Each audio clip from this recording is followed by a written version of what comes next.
seluruh aspirasi sudah ditangkap, nama-nama sudah disampaikan ya, kemudian juga seluruh partai sudah menyampaikan aspirasinya dan tiba gilirannya Pak Anies memutuskan. Seperti kita tahu dulu kan pernah ada statement dari teman-teman Nasdem, ada 5 orang, 5 nama, kemudian belakangan mengerucut jadi 3 nama, akhirnya sudah dikatakan 1 nama itu dianggap sudah final, sudah selesai, dan sekarang tiba gilirannya Pak Anies untuk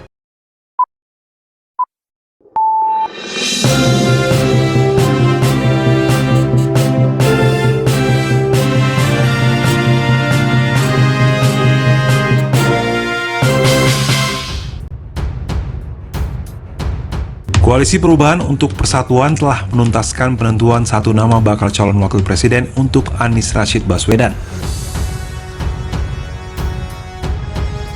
Momentum deklarasi pasangan bakal calon presiden dan calon wakil presiden akan ditentukan setelah Anies menyelesaikan ibadah haji. Seiring dengan itu, tim kecil KPP menggodok strategi pemenangan Anies pada pemilihan presiden 2024. Pernyataan ini disampaikan juru bicara KPP, Sudirman Said, Rabu 21 Juni 2023 di Jakarta. Said mengungkapkan Anies telah mengumpulkan dan memimpin langsung rapat dengan tim 8 di Sekretariat KPP kawasan Kebayoran Baru, Jakarta Selatan, Selasa 20 Juni. Dalam pertemuan itu disebut Anies mengantongi 1 nama kandidat cawapres. seluruh aspirasi sudah ditangkap, nama-nama sudah disampaikan ya, kemudian juga seluruh partai sudah menyampaikan aspirasinya dan tiba gilirannya Pak Anies memutuskan. Seperti kita tahu dulu kan pernah ada statement dari teman-teman Nasdem, ada 5 orang, 5 nama, kemudian belakangan mengerucut jadi 3 nama, akhirnya sudah dikatakan 1 nama itu dianggap sudah final, sudah selesai, dan sekarang tiba gilirannya Pak Anies untuk mencari waktu terbaik untuk memutuskan dan pada akhirnya menjelaskan pada publik. Dengan disepakatinya nama bakal cawapres Anies, Sudirman Said menambahkan Anies menugaskan tim 8 mempersiapkan langkah konkret ke depan, misalnya melengkapi struktur tim pemenangan nasional, menyusun kegiatan bersama 3 partai koalisi, serta membuat opsi waktu deklarasi pasangan bakal capres dan cawapres. Sebelumnya 3 nama diajukan oleh 3 parpol yang tergabung dalam KPP. Nasdem misalnya mengusulkan Gubernur Jawa Timur Khofifah Indar Parawansa, Demokrat mengajukan Ketua Umumnya Agus Harimurti Yudhoyono, dan PKS mengusulkan mantan Gubernur Jawa Barat Ahmad Heriawan.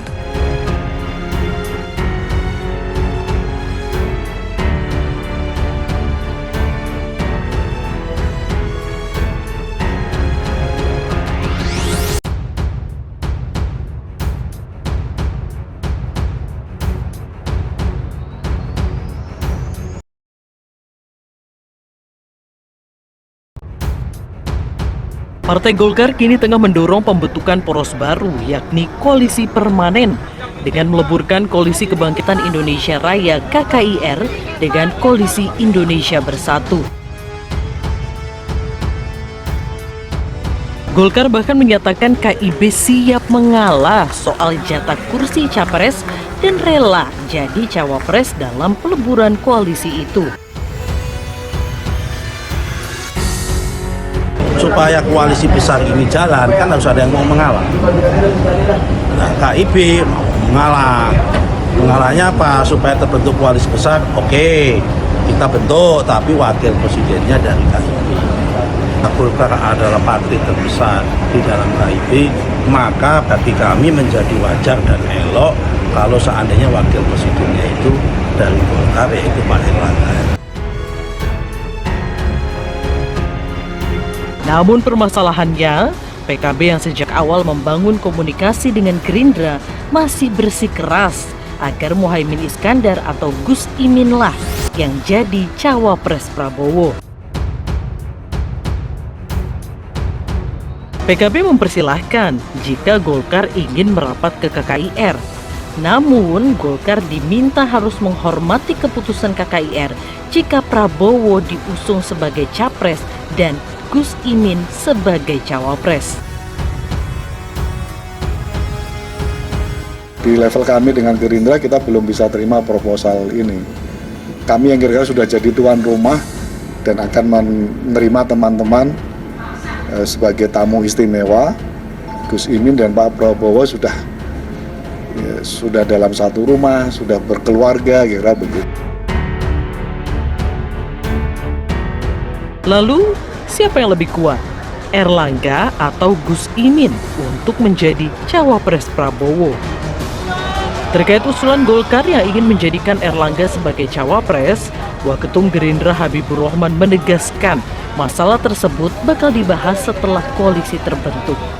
Yang pasti, agenda terdekat 4 ketua umum partai yakni Gerindra, PKB, Golkar, dan PAN akan menggelar pertemuan membicarakan soal peleburan itu. Di bahasa gaul anak-anak sudah serius lah ini, ya taruhnya tuh udah serius gitu ya, bukan sekedar say hello, wa-waan, bukan sekedar itu ya.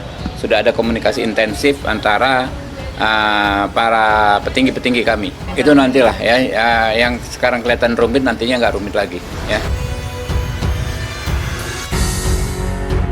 Golkar menyebut jika tawaran tersebut tak berhasil, Golkar sudah menyiapkan strategi lain dengan membentuk koalisi bersama PAN.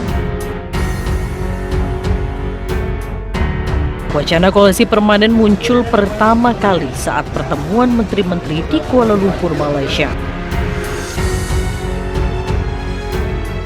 Menteri Investasi Bahlil Lahadalia sempat berceletuk tentang koalisi permanen kepada Prabowo. Prabowo menanggapi dengan menyebut masih memegang prinsip tentara.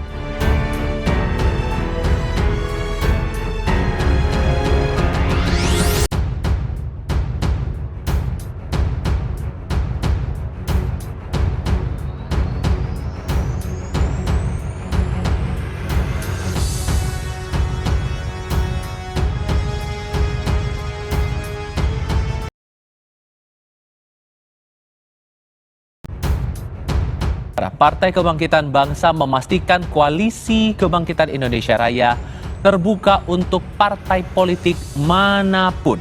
PKB mengklaim hanya Partai Golkar yang serius sekaligus berkomunikasi intens dengan PKB dan Partai Gerindra saat ini. Ketua DPP PKB Daniel Johan menyambut baik jika nantinya Partai Golkar dan PAN merapat ke Koalisi Kebangkitan Indonesia Raya.